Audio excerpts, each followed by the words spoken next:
Guys, welcome back to Construct Your Life. This is Austin Linney here, and I'm officially joined by the greatest mustache in the business, Mr. Jason. How you doing, sir? I'm doing great, man. It's good. It's good to be here, and I appreciate the shout out to the mustache. Yeah, I mean, look, a certain type of confidence. Here's my issue with the mustache. I won't wear a mustache because then I have to start wearing crushed velvet. And I have to start talking in gold chains, and it's like a whole thing. Yeah. I remember a Seinfeld episode when he was talking about, I don't want to be an orgy guy. I'm not an orgy guy. And he's like, then I'll have to start wearing like baggy clothing. And I'll start to you gotta get totally different footwear, I think is what he says. He's like, I gotta wear sandals all the time now. This mustache comes with black eyes. So it's not the orgy mustache. It's the I think it's that one. I love it. So what I like to do with my guests, I like them to start their story wherever they want to, and we'll go from there. So I'll let you take it away. Sure, man. Well, listen, so it's the Construct Your Life podcast, which is right up my alley. I'm somebody who is very much all about engineering the lifestyle that I want. I spend every single day, working on the things that I love. And so kind of how we got here was I was a veteran of the United States Army, got out of the Army in 2008. And kind of have always been looking to get back on an elite team like that. We weren't special forces, we were digging holes in the desert, but we were a really tight team. And so the closest I've been able to find to that has been the teams that I've been able to build in the businesses that I've run. And through that have been a real big believer in sort of, let's call it farming my own attention span. So I sort of lean in on those things that I'm super passionate about and that draw me in. And I really try to avoid having to do those things that drain energy from me and take things away from me. And I've been fortunate enough to be able to identify folks who get energy from doing those things that I don't want to do. So the classic example of that would be, if I love to do sales, but I hate to do admin, well, there's somebody out there that loves to do admin and just would not ever want to do sales, right? So I've had a CrossFit gym in Chicago called Bucktown CrossFit for over 12 years. I was able to sell most of that business over the last 2 years to my brother and former second in command, Andrew Westcott, who's doing a great job with it. That community has been the real teaching lesson that I should be around communities like that. And so to, started out as an athlete, became a coach, started a gym with some friends in the Army. And sort of the evolution of that life cycle led me to coaching other brick and mortar gym owners, which I did for about 3 years, at first with a large organization and then a business of our own. I did that for 2 years. And now to try and scale that even further, I have nothing to sell now at this point. I now do a podcast for entrepreneurs, and I don't just focus on just fitness. So at each step of the way, I'm trying to scale the amount of folks that I can reach out to with kind of my message, but also message from folks like you who recently was on my show as well. I don't mean to go like 9 layers deep right off the bat, but one of the issues I see and farming my own attention, I love that. I'm going to sit with that for a while. But what's interesting about people is people don't want to write their vision out because they're worried about being kept to it. If I put it on paper, then this is what I got to do. And as I look at your life, I think you have a lot of the same qualities I do. I'm a builder. And then once there's work to be done, I'm gone. And it's not like, I don't mean like I'm not working. It means that the work to keep it going every day is not my thing. I'm here. Here's my advice. Let me coach you up. You go do the work, or you find the person that does the work. And I've kind of cultivated that. But as you've learned more about yourself, it feels like your business has learned about itself too, and what you're willing to do. And, one of my jokes with entrepreneurship, it's not what you're willing to do as you grow. It's what you're willing not to do anymore. That's truly the business that you're seeking. Yeah, I love that line, man. I'll have to remember that one. I'm going to sit with that one for a while. I've been very fortunate. And I attribute this to the military service where, a lot of folks will ask, why did you fight? Did you fight for this? Did you fight for that? And almost all soldiers will tell you that the reason that they enjoyed the military was the people that they were right next to, right? Whether they were in a foxhole, which I wasn't, or whether they were digging a hole and running cable, which is what I did. It was that team that I was working for. And so I'm very fortunate in that as an entrepreneur solo, there are all sorts of things that I'm unwilling to do and would be willing to let go. But ever since that military service, there's nothing that I wouldn't do when I'm held accountable to somebody else, or at least when I hold myself accountable to somebody else. So I'll never be late, even if it's my meeting. I'll never not have that PDF ready. If I'm hiring somebody, I'll never not have their 4 hours documents ready, their, the structure set in place, a training program for them, because I've made those mistakes in the past, and I just will never allow myself to show up that way for somebody else. I've both been on the receiving end of that and the giving end of that. And so to me, even right now, there's, I roll jujitsu 5 days a week. And I go 5 days a week, probably more than I should, because there's a guy that's me when I was 24 years old. Shout out to Mo. He's 24 years old. He's 225 pounds, and he's got the whole world in front of him. He's a monster. So I in my mind, I have that little chip in my mind, not a chip on my shoulder, but chip in my mind of like, I'm going to show up for him. And that keeps me accountable. Does that make sense? No, dude, I heard this was when my life was in fucking turmoil. And I heard Gary Vee say this line, I was creating the business, I was doing that, but the number one thing that I was not up on was my health.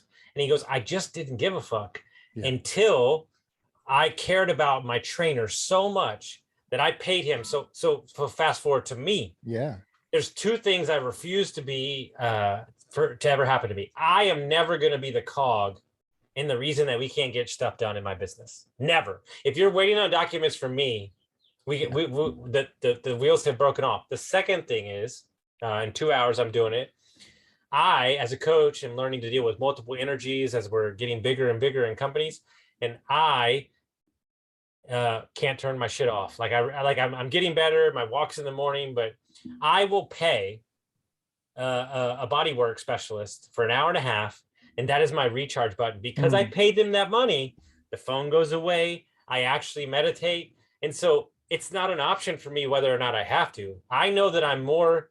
And the thing is, this is the same thing I tell my business partners and the people that work for me. I got kids to feed. Yeah. And they're like, what? And I'm like, I got to feed your kids. And so that's my fuel, and like that's like keeps me going every day, is to stay consistent, is my business partners and their kids. Yeah, I don't have any of my own kids right now, but when I take on that responsibility, and that's kind of like my secret weapon to like never have the fire be put out. I love that, man. And I agree. I really resonate with the idea of having a payroll and viewing it as like having your own kids to feed. Right. And we've had, a pretty high 5-figure monthly payroll for a long time that we've been responsible for. I'll tell you what, man, if you want to figure out what you should be doing every day, retire for 6 months and pay attention to what you do. Because I haven't worked for anybody. I have no clients. I have no team. I have nothing but the podcast that I make and a couple of, they're hired consultants that do the podcast editing and things like that. But I have nobody that I'm accountable to other than myself and my family. And I find that I'm on the phone every single day with entrepreneurs, every single day. I'm doing things every single day with my body, whether it's jujitsu or rucking through the dunes. I live here in Indiana Dunes National Park. I spend tons of time with my newborn daughter, Lucy, and my wife. And I don't do anything that I don't want to do, but I can see where I can make a business out of that. I think that you're comfortable in your seasons. Yeah, sure. And my big push against America is when you leave the job, you're supposed to have the answer within an hour after leaving the job. Don't get me wrong, bro. I have those things. I can't help it. I'm on that razor's edge of like, no, I've earned this. I want to take this time. But then I feel it. I feel that lack of juice, man. I've thrived so long on that. Something we're doing in our business, that we're creating a consulting company, and we're all busy. That 2 of them have families, and we literally had this conversation. How much time and what day are you willing to account for this? And when you sign up for that day, this is what we're going to do it. So literally, we're going to create a business. This is, I'm kind of like loving the expertise, like the expert. This is when we coach Wednesday afternoon, Thursday afternoon, or like, Tuesday morning. That's it. And if the clients can't fit in that, sorry. And we're going to see. I'm very intrigued, but that is the time that we allowed it to it. I can manipulate my schedule around, but we ran the numbers, and I'll be honest with you, we make more money than most businesses. And, but it's almost like us choosing ourselves first, which then in turn, the clients are going to choose us because we chose ourselves first. Well, and I've seen that across a couple of different things that I'll share. One is I've been a nutrition coach, and I've led nutrition coaches for thousands of transformations. And it didn't start We didn't have any before and afters, maybe one or two in the first 5 or 6 years of my business. But as soon as we drew a thick, dark line of exactly what you could do and what you couldn't do, as soon as we started to say no to those people that were like, oh, but I got a birthday party. Oh, but I got a this. As soon as we started to truly define the vessel that we expected our clients to live within, all of a sudden I get 1,000 5-star reviews. All of a sudden I get 1,000 transformations that totally change people's lives. The other one, working with entrepreneurs, and this one is across the board. Almost every entrepreneur that I've worked with that has struggles, it's because they're trying to be the variable between their clients and their staff and reality. In other words, their clients and their staff are like, yeah, but I'm special. I need this special treatment. And then they make that first decision to say like, you're right, you are special. So I'm going to, stretch myself to fill the rest of this equation out. And because of that, the relationship is broken from the start. Does that make sense? The number one thing that I did to elevate my business is lose my ego. Okay. When I first started coaching, I'm going to be everything to everybody. I'm going to be spreadsheet Austin. I'm going to be motivation Austin. I'm going to be trainer Austin. Sure. And now I go, hey, you need a trainer? Talk to Chase Tullison. Hey, you need a spreadsheet guy? Talk to Conrad. I don't do that. No, Austin, but nope, you didn't listen to me. Well, how much are they going to charge me? Nothing. Well, they're just going to talk to me? Yeah, because we've got an agreement. And then we're just kind of like, the community is helping the people. There's no egos and everybody's getting it done. And what happened to me when I started in real estate, I'm like, I'm going to learn all this stuff. I'm going to be multifamily. I'm going to do this, blah, blah, blah. And I spent like a year and a half listening to the thing. And I was like, why am I doing this? My friends are the best syndicators in the country. Why would I try to be better than them? Because I'm half-assing it. So I just decided to be the coach, the consultant. And the moment that was my focus and I positioned myself in that space, I started collaborating, JVing with people. And the thing is like the guy that all he does is syndicate apartments is going to be way better than me spending 2 hours a week on it. Yeah, I think that's really intelligent. One of my mentors, Alex Charfin, talks about the levels. And in the beginning, if let's say you're a personal trainer in your garage, you get to be everything for everybody. But at a certain point, the number one question you have to ask is, how do I lower pressure and noise and create space for my team to help me? Now, when I get to that next level, how do I help my team? That's when I can start to really do things well. But in that first stage of breaking away, of being this expert practitioner that most entrepreneurs started out as, is we have to allow ourselves to let our team help us so the business can rise above, right? No, 100%. And it's interesting because one of my mentors asked me the other day, he said, your energy is kind of like, he said, it's kind of like, he said, I felt it. And it was like a little different. And I was like, well, here's what's happening. The clients are getting bigger. The responsibility is getting bigger. The real estate deals are getting bigger. The businesses are getting bigger. And what's happening is I'm smashing through levels of my identity that I don't even have a chance to get comfortable with. Yeah. Like we're like, oh, there's this really big deal. And then on Friday, there's an even bigger deal. And you're like, well, I was going to enjoy that and kind of live in that identity. And now we're like 20, and so it's like, and now I'm just like, okay, so what's the thing? Okay. The thing is like, show up every day. And one of the things I was just telling one of my good friends who I interviewed on the podcast, I tell my business partners that every day I'm going to earn the right to continue to be your business partner. I'm not going to take it for granted. I'm going to go out and work for you every day in my role, which is to attract, which is to be on podcasts, which is to have sales calls, which is to talk to people, and know that I'm out there putting it in for you. And I don't take this relationship for granted. It's the same thing with your spouse. It's the same thing with your kids. Like your kids don't need to be there just because you're the dad, because that's like what it's supposed to happen. No, you need to show up as a father, as a spouse, as a husband every day and earn their love over and over and over again. And when you carry that with you, that's super powerful. So I don't know you that well, but I don't mean to flip this on you. I don't know you that well, but I've talked to you a few times, and it's like very clear that you're on this trajectory, right? Like you're blasting off. And so I guess my question in response to what you just said is, are you the rocket ship or are you in the rocket ship?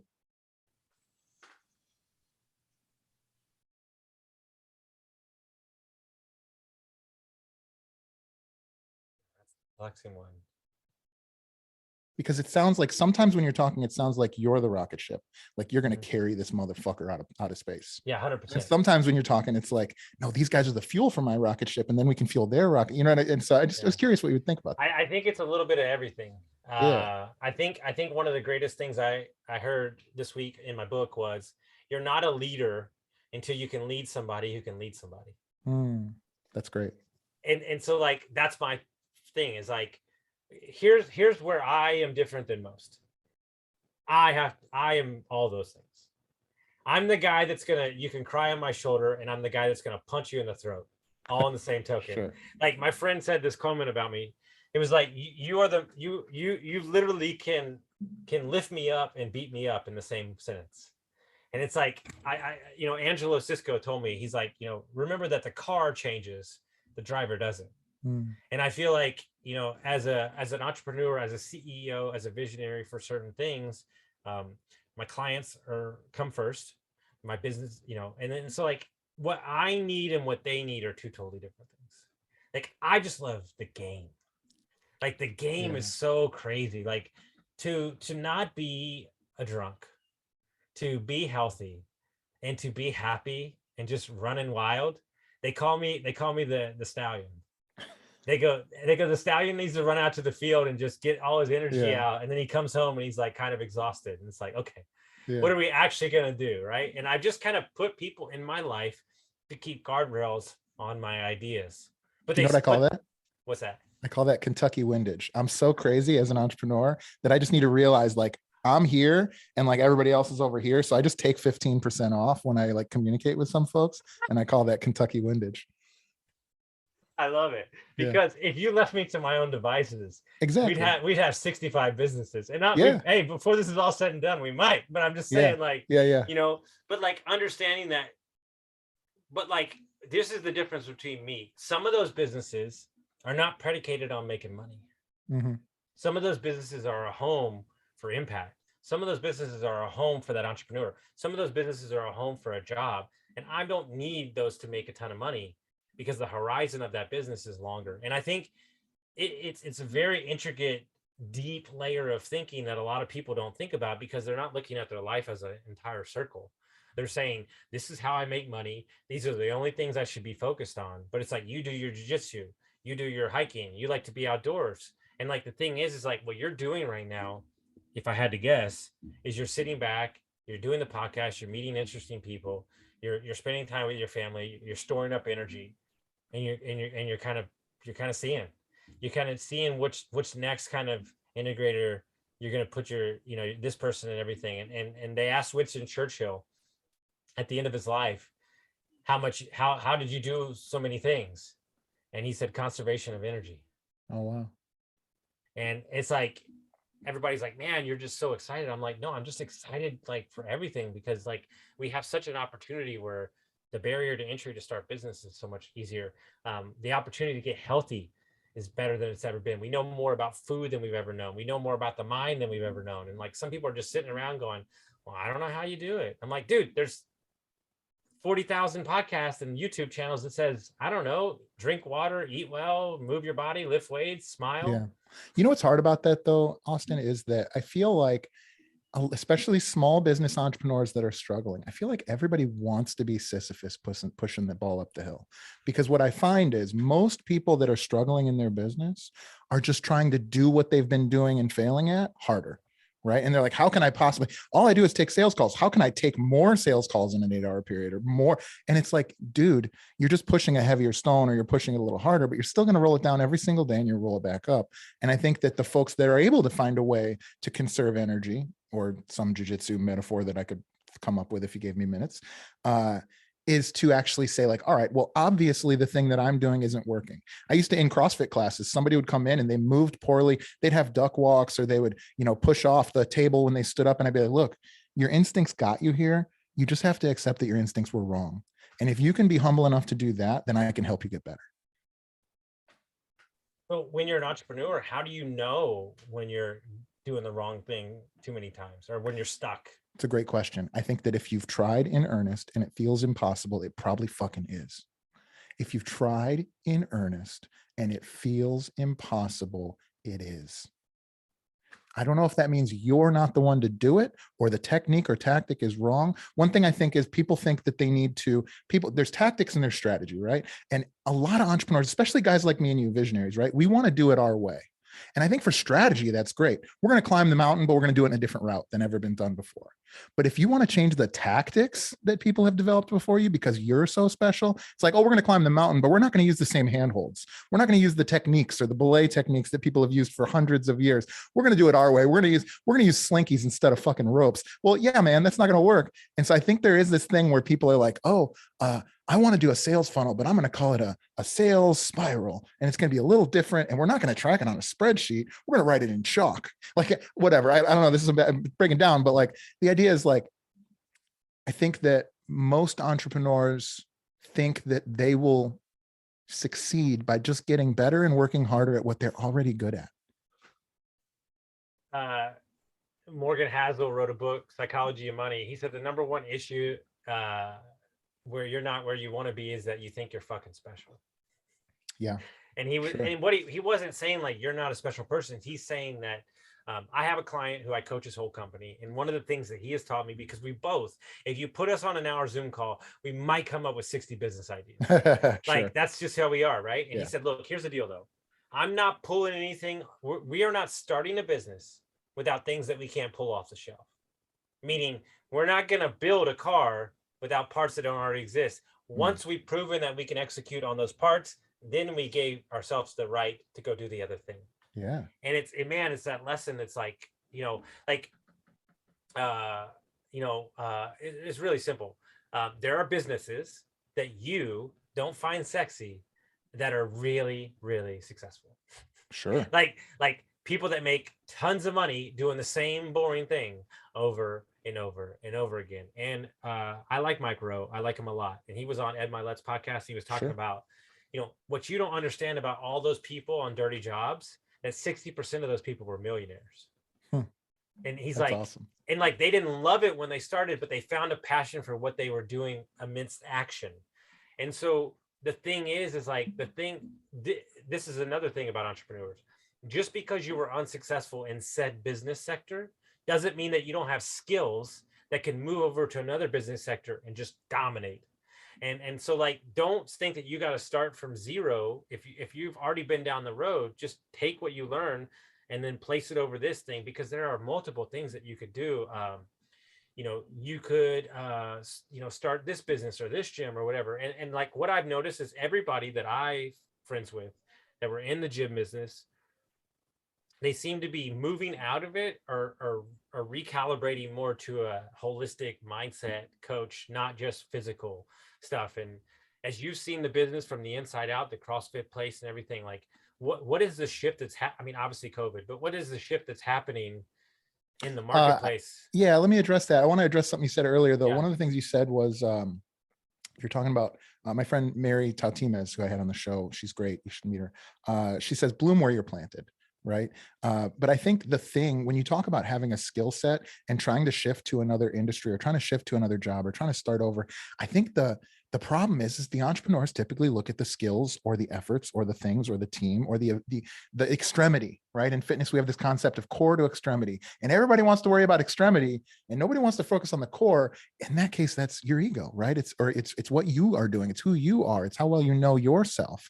And that's the thing where in that proposition you made, where that person would be successful by just saying like, I'm looking in the mirror and I don't see a real estate agent, so I'm going to move on to something else. And that brings me to answering your question about fitness. I think fitness is so special because I think fitness is something that is both virtuous and specific, but it's broad and specific, right? We're sort of, especially CrossFit, there's this concept of everything is everything, be more human. These are like marketing slogans, but they're real, man. And so a CrossFitter will start with, I want to learn how to do a pull-up. I want to learn how to do a clean. And so they start with the physical, and then they realize very quickly, okay, it's mental. I have to like turn off that anxiety and I have to just be able to just move fluidly and do this thing. And then it turns into nutrition. And it's like, okay, cool. I'm just going to eat, I don't remember the phrase off the top of my head, but basically paleo. I'm just going to eat, paleo or organic foods. And now I don't like to drink as much and I don't go out as much as I used to. So I'm going to hang out and do barbecues with these other freaking primal gorillas. And so pretty soon you realize that it's this whole Vitruvian man and woman that comes out of, trying to get your Fran time down.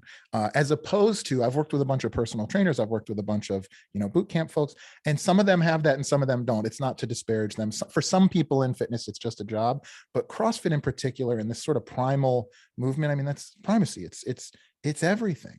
And so it's sort of like improving who you are. I feel like the things that I've gravitated to in my life have been capital T truth, like undeniable truth. Things like Brazilian Jiu-Jitsu, it's the truth. And MMA even more so, it's the truth. Does it work or does it not work? Let's find out. CrossFit is the truth, meaning that if there's a better way to do that pull-up, it's cool. Let's do it that way. If there's a better way to pick up that weight, it's cool. Let's do it that way. I've watched that happen in real time. Podcasting, it's the fucking truth. Right? There is nobody talking in your ear right now. There is no sponsor that you have to consider about how you respond to the next thing. These things that are just truth, that are undeniable, that's the only thing that I have interest in, if that makes sense. And I just can't tolerate, I can't abide anything else. It makes complete sense. I was in Dallas and I trained with a UFC fighter. Cool. It's the first time. It's younger guy. I don't really remember, but he was in another thing. It was a friend of a friend, but long story short is that I never in my life sweat so much and hurt from the ab workouts he was making us do on the medicine balls. But nice. Here's what they don't tell you. I'd never been more tired in my mind before. The amount of concentration that you had to keep to jab, hook, man, I wasn't prepared for that. And the question that I have to ask anybody that's listening, like, when's the last time that you physically exerted yourself? When's the last time that you pushed? Like, I've got a coaching client right now who's took up boxing the last 2 months, changed his entire life. And he was like telling me about what he loves about it. And I was like, we had a coaching call yesterday. And I was like, yeah, that sounds a lot about life. Stay focused. Pay attention or you're going to get knocked the fuck out. I was like, oh, that sounds about life. Like, pay attention, stay focused, care about yourself, work through mentally, drink enough water, and we're my thing with people is we're saying that we're all in, but we're not really all in. We're saying that we're doing it, but we're not really doing it. Well, and here's the thing, like, first of all, my friend Robin Lalonde, Coach Robin Lalonde, shout out to Robin. She has a phrase, collective elective suffering. We get together in a group and we agree to suffer together. That creates bonds that are totally different than the ones at work. And by the way, the best bonds at work are the ones with folks that you've gone through it together with, right? And so it's this same thing. And so, I don't have a program or anything like that, but if I did, you better believe that everybody's doing collective elective suffering every single week. I don't care how, whether it's hot yoga or jujitsu or CrossFit or going for runs in groups, right? But this idea that you're going to sit on a Peloton and have, a robot scream at you, and that's going to make you somehow, a better person. Nah. Are you going to burn some calories? Sure. But to me, the thing that the reason why the average client engagement at our gym was always years longer than the average client engagement at, insert other gym, I'm not going to disparage anybody, was because there was so much more going on. Like I said earlier, people are holding themselves accountable to their training partner, to the group, to they want to go on the ski trip that we're going on or whatever. Does that make sense? Go ahead. No, I've spent a lot of time because my client is in the crypto meta universe NFT space. And cool. I was in that space for like 2.5 seconds and it clicked. Community. Yeah. Yes. Community. That's all it is. Uncensored community. And that's what the podcast has brought. And that's what the NFT and web space and web3, it's like these people just want community. How do we get a group of individuals that are driven, excited? That's all these things. If you look at CrossFit, same thing, community. Like the question that you have to ask yourself is, where's your community? Like, and the question is, do you know who you are enough to know what your community is? Like, I don't like soul search, fine, or get in the community, don't like it, move over. But ultimately that's what everybody's missing in the space. They feel, especially entrepreneurs, sometimes they feel alone. They feel like, oh my God, I'm just drowning in my business. I can't, is this really what I signed up for? And they're not, there was a reason that they started said business. And now we might be 2 months, 6 months, a year, 6 years in and going, I feel like I'm away from the reason why I started it in the first place. That happens to everybody. Well, I because mean, everybody that, it ain't less time. yeah. Yeah. I mean, I'll never forget the first time I went to a mastermind. It was the Barbell Mastermind. Shout out to the guys that do Barbell Shrugged. So Angelo Cisco, actually, you mentioned him. He was after me. He started to go to that group. But either way, I thought I was just a fitness guy. And it turns out I'm more entrepreneur than fitness, because I showed up there and I was like, oh my God, these are my people. We talked till like 2 a.m. before 2 long days of entrepreneurs. I'm taking notes. I'm getting up. And I've never gone to a mastermind and not left with way more energy and ideas and friends. I stay in touch. One of my competitors of mine, Will Hurst, Will Taylor, those guys have competed with me in this market space. They're like brothers to me. I travel to their houses to different states, because to me, this idea that we're competing with each other as entrepreneurs is complete bullshit. Right? You do your thing, do it as best as you can, and there will be enough pie for you, sir. I'll do my thing and there'll be enough pie for me, right? In CrossFit, we always say you're not competing with the CrossFit gym down the street, you're competing with the couch, right? Because right now, 8% of people have a gym membership. So let's get cracking, 8%. Something like that. That's an old stat, but it's something like 8%. That's rough. So if somebody is looking to just change the narrative, right? They're not, uh, mentally, physically, it doesn't really matter, but they're just kind of like, maybe they're in a business they started, they don't love it, maybe they're unhealthy, which I see more often than not. Where does one even begin? It's a great question. A few things. One is from a technical perspective. I love Traction. I love the EOS, the Entrepreneur's Operating System. It provides you the answers to the series of questions that your business have. I always tell people, your business will ask a fixed number of questions of you as an owner. It's up to you whether you ignore them or answer them, or how you answer them. Traction is a great starting space because it's gone through and it's done the legwork of answering those questions. And then as the entrepreneur, can you tweak some stuff and change some things around? Sure. But from a mindset perspective and an ego perspective, I'm a big fan of two different things, and I do both of them weekly. One is collective elective suffering, putting yourself in a position where you are humbled on a daily basis in a fun and safe way so that everything else feels easy. And two would be like solo missions, right? So for me, that's ruck marches, that's float tanks, that's ice baths where I'm thinking about either nothing or very deeply about my place in this universe. Going on long walks with the dogs alone. These things I do every single week, and I get very different things from them, but I have learned so much. The one I always tell people is, I was in a float one day and I just realized that every time I say something, I'm doing it right now. Every time I say something that I'm a little sensitive about and I don't know how it's going to be received, I curl my toes. I don't know, but now I know that about myself. And it's almost like a spidey sense, because I feel my toes curling and I go, oh shit, am I ready to say that? Like right now I'm blushing. I can feel the blood rushing to my head. I think about me sometimes. And because I understand and know me, now it's easier for me to know you. And it's easier for me to not be defensive when you say something we disagree about, because I go like, oh, cool. Like this is a moment where I can learn. And it's because I spend every single week, I spend time thinking about me and my place in the world. That's super important. And, such great info. I think that I'm all for, my thing is messy action. I love messy action, like just get in there and get crazy. Sure. But what they're missing in that statement is there's messy action and then there's reflection.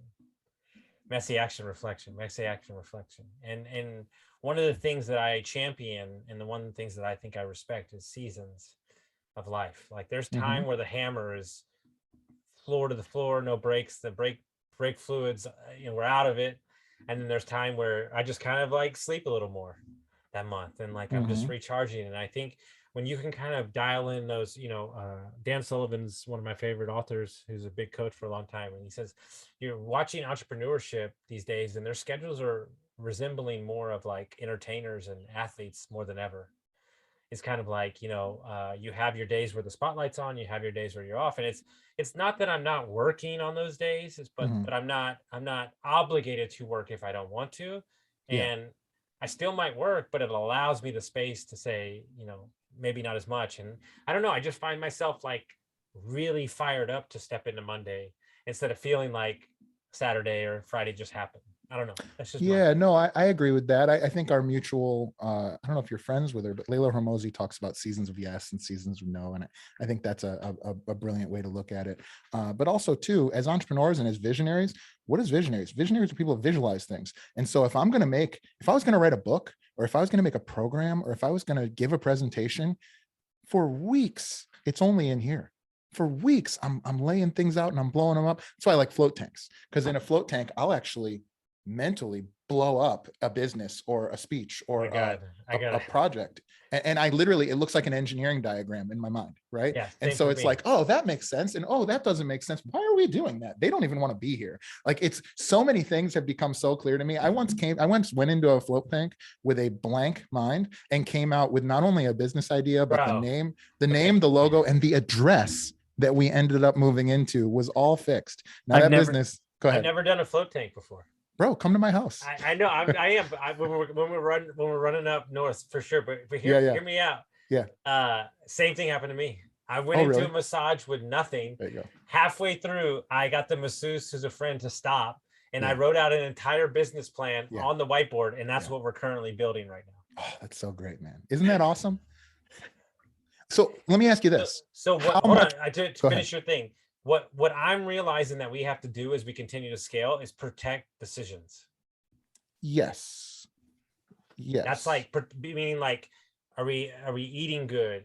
Are we emotionally healthy? Are we spending enough time away from work? Because these decisions are getting bigger and bigger and bigger. And if we're making those decisions in haste, or not like 100% who we are, then we're not making the right decision. Yeah, when I engineer my calendar, which I definitely do. Again, I don't have a program, but if I did, this would be in there. I have non-negotiables. Like I said, at least 3 times a week, I'm doing collective elective suffering. At least once a week, I'm going on a 2 to 4 hour ruck or individual solo mission. I have family time built in. My schedule has Brazilian Jiu-Jitsu blocked off 5 days a week now, period. The calendar's not open, dude. And I think that if you can put those things in place that allow you to show up, then you'll be able to show up, and you do so with gusto, right? Like you talk about waiting for Monday because you had a badass Saturday and Sunday. Dude, you're traveling the world. You're living in an RV. This is awesome. Like the real estate investor who travels the world in an RV, doesn't even own real estate. I love it, man. Or what, whatever. I want to write your own book for it's see if I really fucked him up. I'm the Airbnb guy that stays in hotels. Yeah. There you go. Perfect. Yeah, but it's interesting. I think I mentioned this on your podcast. For me, there's so many big decisions happening right now, and we're expanding and we're scaling. Like, I need the space for my mind to roam. And like, my walks in the morning are my non-negotiables. God, it's the best. Yeah. I mean, when the sun's coming up and like I'm listening to my book, or like I'm reading my book, like, man, those are just for like 2 years straight now. Like, those are just, and it was funny because I remember I ran into this real estate guy, and he was like 85, and he was still selling real estate. He was the happiest dude in the world. He's like, dude, for 5 years straight, I walk 3 miles every morning, rain or slide. And he's like, it's my non-negotiable. And he's like, he was just so happy. And he was like, it was his time, And I don't think enough people have those in their life. They don't have non-negotiables. Yeah, and I would even add to that. You can see very quickly as an entrepreneur where this extrapolates to Steve Jobs wearing black turtlenecks, right? Or the fact that we used to have to remember phone numbers and directions to place, and now this occupies that portion of our brain, which means I can put a phone in my pocket that's got all the directions covered, it's got all the information in the world on it, and now I can think about other stuff. Right. And so the same thing, like Alex Charfen again has, when you start his program, he's got a whole checklist of like, have you automated all your bills? Have you taken care of all your tax stuff? Do you have everything? Just get it off of your plate so you're not thinking about it. You're not worried about the electric. You're not worried about shopping for clothing. I wear flip-flops or one pair of shoes every day. That's it. Unless I'm rocking, I wear boots, but I wear the same. There's 5 shirts that are in rotation. If you watch my podcast, it's fucking boring. It's all olive, drab, and black. This is the first time I've worn a color in months. And I think what you're doing is you're taking those micro decisions off your plate so that you have the space to be like, okay, what area of the empire should we expand today? Right? Like that takes. Well, it's funny that you said that. That same thing that you were talking about in your float tank. Yeah. Where you see it up and it's constructed. I do that with my personal self. Good. And what I mean by that is here's communication, here's knowledge, here's personality, here's sales, here's everything. And every morning I'm kind of looking at it and I go, okay, what marker are we going to slide up today? What are we we're going to dive into private equity, and then we're going to do some workouts, and we're going to do some push-ups, and that's going to help the mind. And then we're going to eat good. And then we're going to talk to this person who's going to expand my brain. And it's like, that is slowly moving. And it's like, my buddy said this to me. He goes, be careful that you don't realize how great you are at something that you find it to be too easy to do over and over again. And he was like, dude, you're like really good at Airbnb. Like, don't run away from it. It's like a skill and it's very popular. And it was like, okay. And so then we like decided to like put a focus on it. And here we go. We got a fund. We got this, it's like, that doesn't mean I'm going to do it forever. It just means that like, hey, you put in 7 years, like you made it farther than most people do. And you've got the battle scars to prove it. Now you can go and teach others how to do it. And it's actually something I really enjoy because it creates financial freedom. But I didn't want to do it for so long because I was over it. But it's not about me anymore. It's for other people and teaching them. And so then I can find peace in that moment. You just nailed it. So that's how the great entrepreneurs do it, is maybe they're great at Airbnb or programming or whatever. The great entrepreneurs are the ones that can take that and they can take the thing that's in their brain and they can download it into SOPs. I know people, I was a commercial banker with, 10 to $500 million companies. And the thing that limited them the most was, is the head of that company a tribal leader, or are they able to download the skills and expertise and Rolodex down into that next level of management so that there can be succession? If there can, now there's room for wings to spread. Right. And so if I were you, just using you as an example, because you did, the thing isn't going to be how good can you get with the Airbnbs before you can move on. It's like, how quickly can I train someone to be me? How quickly can I replace myself effectively and efficiently to where somebody is going to be just as good, if not better than me at that thing? And I think that's what really separates the best leaders. That's what we're doing right now. I love it. That's so great. People want to find your podcast, they want to follow the journey, how would they do that? So I have the Spear and Clover podcast, which is at Spear and Clover on Instagram, TikTok, Facebook, everything. Spearandclover.com. And I'm Jason Skeesick on Instagram as well. The big thing I'm doing this year, I have nothing to sell right now. I may in the future. For me, it's listen to the podcast. If you're an entrepreneur, and I like to call them renegade entrepreneurs, people that are swimming against the stream, and you want to tell your story, reach out to me directly. I would love to have you on the show. Love it. Dude, retired per se, doing podcasts, the dream life. Yes, sir. Dude, yes, sir. Thank God I have other things to do, because I would record about 15 a day. So, but I would, man. Yeah. Guys, if you like this episode, send it to a friend, and we'll see you next time.